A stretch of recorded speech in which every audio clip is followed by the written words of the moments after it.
El 18 de abril de 1942, 4 meses después de Pearl Harbor, Estados Unidos devolvía el golpe a los japoneses.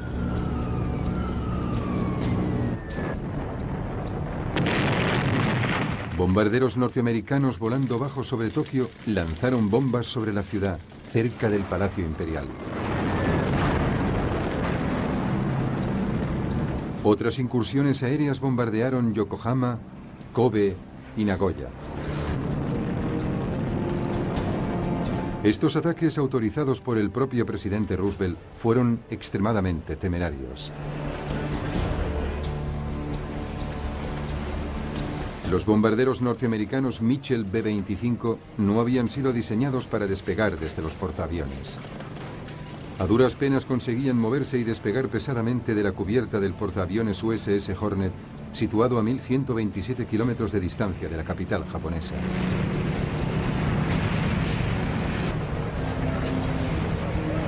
Sin embargo, la efectividad en el aire de estos bombarderos era impecable.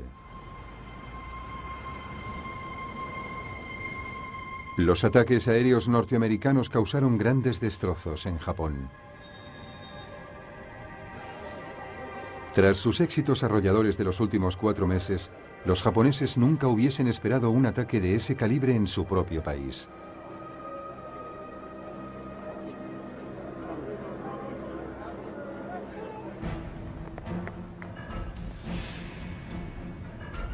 Los estrategas militares de Japón decidieron en aquel momento ampliar las líneas defensivas del país. Si conseguían nuevas posiciones estratégicas en el Pacífico, podrían atacar y destruir las fuerzas aliadas incluso antes de que éstas se aproximasen al país.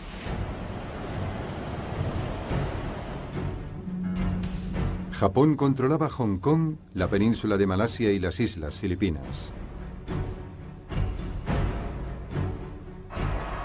Y había ocupado también Indonesia. En esta ocasión decidieron lanzar una ofensiva hacia el sur y atacar Nueva Guinea y las Islas Salomón, y en una ofensiva hacia el este se harían con el control de la isla de Midway, en medio del Pacífico. Esto significaba que Japón estaría rodeado por una sucesión de posiciones defensivas estratégicas. Mientras los japoneses planeaban su acción militar, cada una de sus operaciones iba a ser meticulosamente desmontada sin que estos se dieran cuenta. Los norteamericanos habían descifrado los códigos militares japoneses.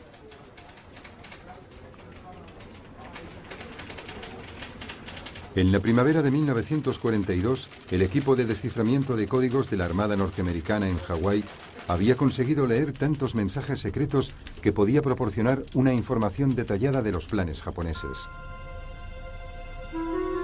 Según esto, el comandante en jefe norteamericano en la zona, el almirante Chester Nimitz, conocía los detalles y las fechas elegidas por los japoneses para la invasión de las Islas Salomón y Nueva Guinea. Si esta invasión tenía éxito, Australia quedaría aislada de sus aliados. Un bombardeo aéreo de los japoneses sobre la isla Darwin había causado el pánico generalizado ante la posible invasión.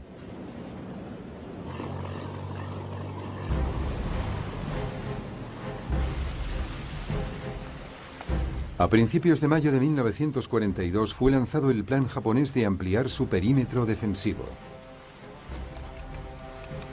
Los japoneses ocuparon las Islas Salomón.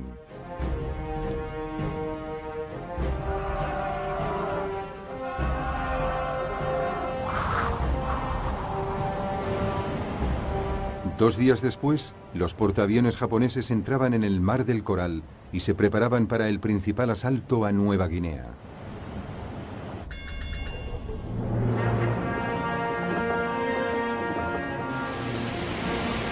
Pero esta vez los norteamericanos les estaban esperando. El almirante Nimitz había enviado 2 portaaviones norteamericanos y una serie de acorazados más pequeños a la zona.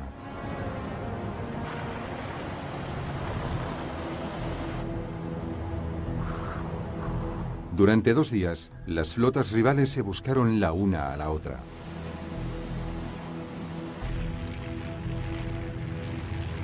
El 7 de mayo, aviones norteamericanos localizaron y hundieron el portaaviones japonés Shōho.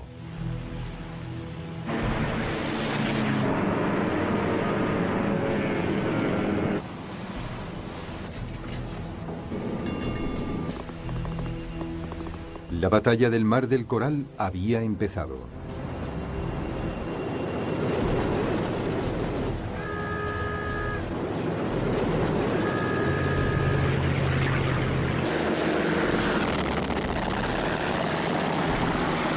Al día siguiente, las tripulaciones aéreas norteamericana y japonesa se preparaban para el ataque.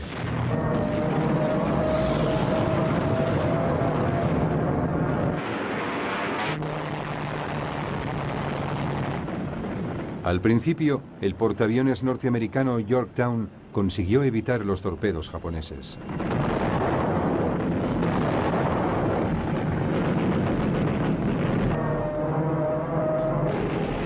Hasta que recibió una bomba que atravesó 4 cubiertas antes de explotar. 37 hombres murieron.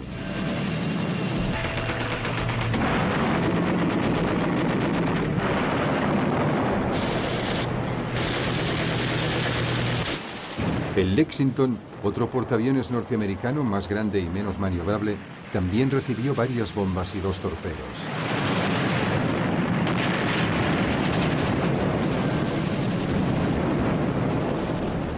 Y escoró gravemente a babor.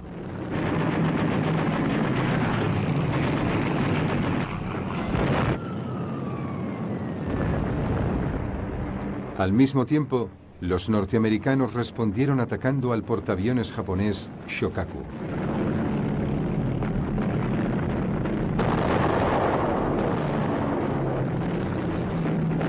El primer ataque aéreo norteamericano se vio reducido por los cazas Zero japoneses, que obligaron a los bombarderos norteamericanos Douglas Devastator a lanzar sus torpedos desde demasiado lejos. Y ninguno de esos torpedos acertó.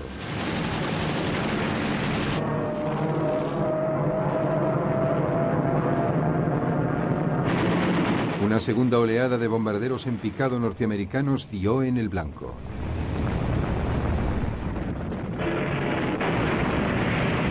La cubierta del Shokaku quedó tan seriamente dañada que ya no pudo ser utilizada por los aviones.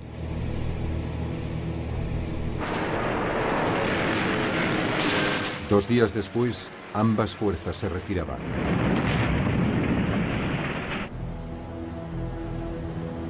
Una vez finalizada la batalla, el Lexington, que todavía se mantenía a flote, se incendió de repente y se produjo una enorme explosión.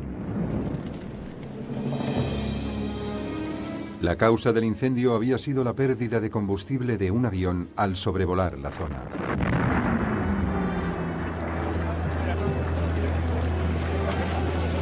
$215 hombres murieron y el resto de un total de 3.000 que estaban a bordo fueron rescatados.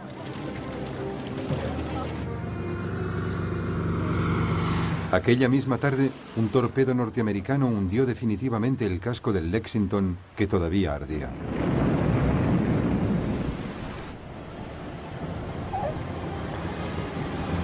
Sobre el papel, la batalla del Mar del Coral había resultado un empate. Cada uno de los bandos había perdido un portaaviones y otro había sido gravemente dañado. Sin embargo, estratégicamente había significado un éxito muy importante para los norteamericanos.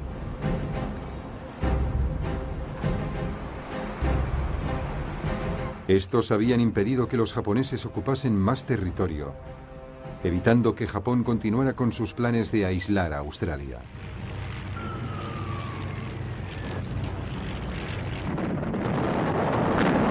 La batalla del Mar del Coral marcaría una nueva era en la táctica naval. Fue la primera batalla naval en la que los navíos enfrentados no habían tenido ningún contacto visual. Los ataques aéreos se habían llevado a cabo desde aviones que despegaban directamente de portaaviones.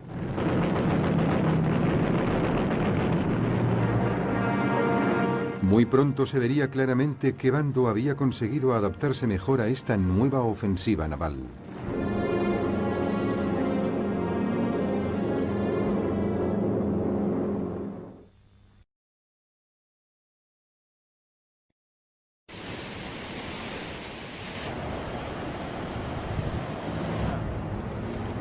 A mediados de 1942, norteamericanos y japoneses se hallaban en punto muerto. Los japoneses necesitaban una victoria rápida si no querían que los potentes recursos norteamericanos acabasen con ellos. Fue entonces, el 12 de mayo de 1942, cuando los descifradores de códigos norteamericanos informaron de los planes de Japón para una nueva ofensiva. Se trataba del llamado Objetivo AF en algún lugar del Pacífico Central. El problema era que los norteamericanos desconocían dónde se encontraba localizado dicho Objetivo AF. Podría tratarse de una referencia a la isla de Midway, cerca de Hawái, un centro de operaciones perfecto para un ataque contra la flota norteamericana de Pearl Harbor. El equipo de desciframiento de códigos sugirió una forma de descubrirlo. La base aérea norteamericana de Midway recibió la orden de enviar un mensaje no codificado informando de problemas en el suministro de agua corriente en la isla.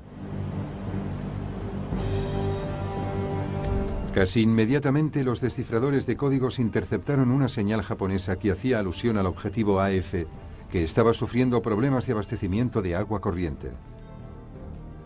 Este dato hizo posible que el almirante Chester Nimitz supiera dónde iba a tener lugar el ataque japonés.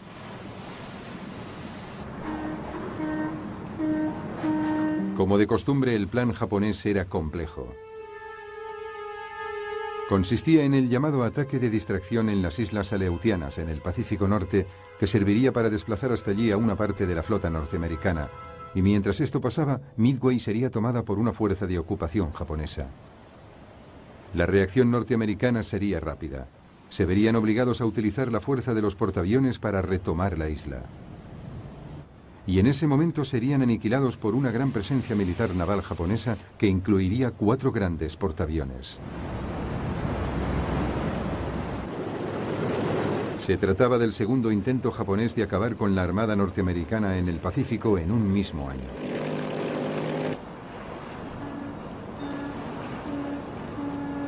El almirante Nimitz, que había sido advertido, viajó a Midway para dirigir los preparativos con el objeto de encontrar desprevenidos a los japoneses.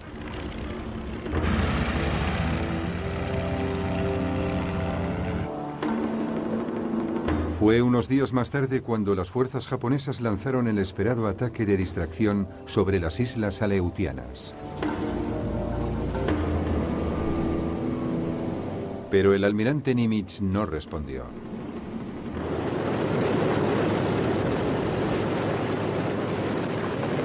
Así que a primera hora del 4 de julio de 1942, las principales fuerzas de los portaaviones japoneses lanzaron un primer ataque aéreo sobre Midway para debilitar sus defensas. Los aviones de guerra norteamericanos de la isla interceptaron el ataque. Pero la mayor parte de estos aviones eran anticuados modelos Brewster Buffaloes y fueron fácilmente derribados por los cazas Zero japoneses.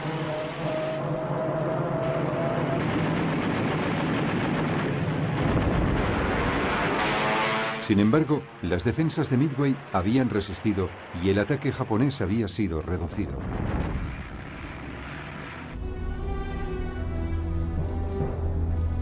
En aquel momento, el comandante japonés, el almirante Chuichi Nagumo, tomó una decisión fatídica.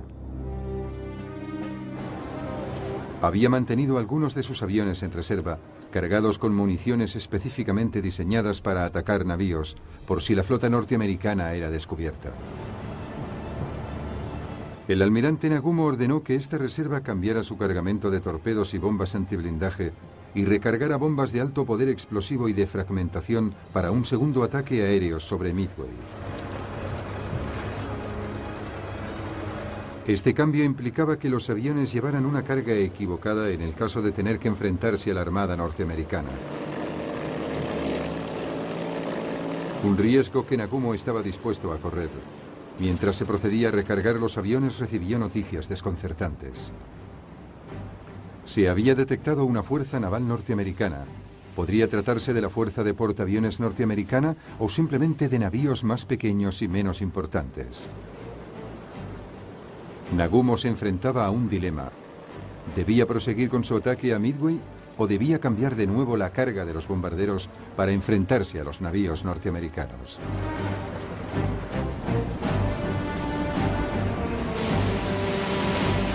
Ante la duda, Nagumo decidió seguir adelante con el segundo ataque a Midway.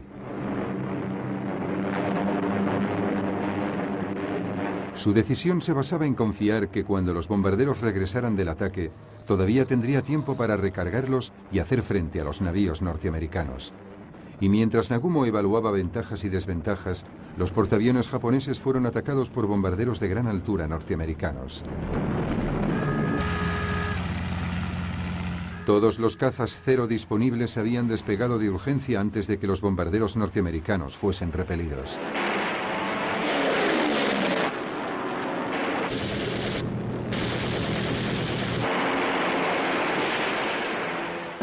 Entonces llegó una nueva noticia. La fuerza norteamericana disponía de portaaviones. Una vez más, Nagumo tenía problemas. Sus aviones se encontraban en el proceso de recargar para un nuevo ataque a Midway, pero los portaaviones estadounidenses constituían un objetivo de máxima importancia en ese momento. Nagumo se confió a la buena suerte y optó por cambiar el armamento de sus aviones y atacar a los portaaviones norteamericanos, pero mientras hacía esto, sus buques iban a ser una presa fácil. En ese momento, bombarderos torpederos Devastator norteamericanos, volando a baja altura, atacaron a los buques japoneses. Pero los Devastator eran viejos y lentos y atacaban sin la ayuda de los cazas.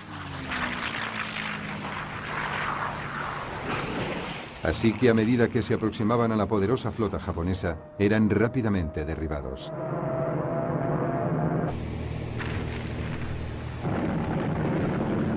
Por un instante pareció que la decisión de Nagumo había sido acertada.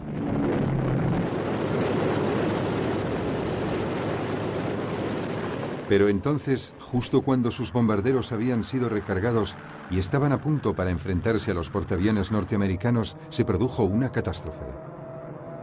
Los bombarderos en picado norteamericanos Douglas SBD Dauntless se lanzaron sobre ellos. Los japoneses fueron totalmente sorprendidos.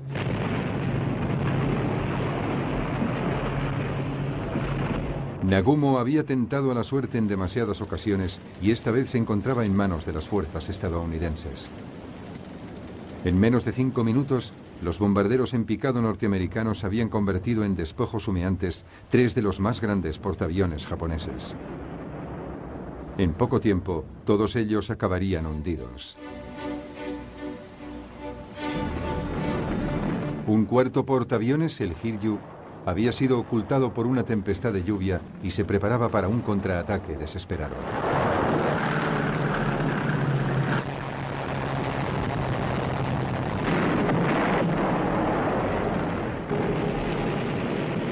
Presa de este ataque fue el portaaviones norteamericano Yorktown, que quedó seriamente dañado.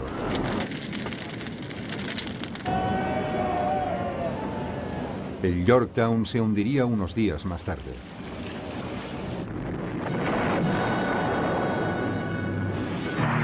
Sin embargo, el contraataque japonés fue efímero. Esa misma tarde, el Hiryu también fue alcanzado y quedó convertido en un espectacular amasijo llameante. En pocas horas, el poderío japonés en el mar había desaparecido. El ataque a la isla de Midway no había servido para nada. Pero al país le había supuesto la pérdida de sus mejores portaaviones y de 332 aviones. Y más de 2000 marineros habían fallecido.